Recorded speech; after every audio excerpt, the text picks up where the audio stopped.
अस्सलाम वालेकुम नाज़रीन, मैं हूं तनवीर अहमद। आप देख रहे हैं मेरा फेसबुक, टिकटॉक और यूट्यूब डिजिटल चैनल। आज की छोटी सी वीडियो बनाने का मकसद एक ही है, जो हमारे इधर बहुत ही पॉपुलर हो चुका है, बहुत ही मशहूर हो चुका है।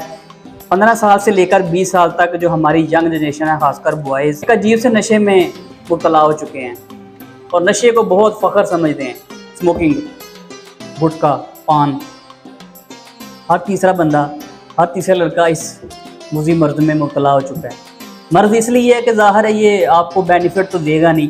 ये कोई बादाम, इलायची या कोई ये पिस्ता बादाम तो है नहीं जो आपकी बॉडी को बड़ा परफेक्ट करेगा, बड़ा आपको ये हेल्थी रखेगा। नहीं भाई, ये आपकी बॉडी को अंदर से ख़त्म कर रहा है, खा रहा है आपको। इधर साहब बैठे सोसाइटी में बैठे हुए हैं लड़के, गपशप लगा रहे हैं, स्मोकिंग जारी है। ये लगा, टक किया, दूसरा ये ख़त्म हुआ, दूसरा लगा, आधे घंटे में सिगरेट की डब्बी ख़त्म। वाह भाई, बड़ा आपने मार्का मार दिया, बड़ा आपने अच्छा काम किया। ये आप अपनी जो ज़िंदगी है, आपकी बॉडी जो है, उस पर आपने खुद उसको ख़त्म कर रहे हैं।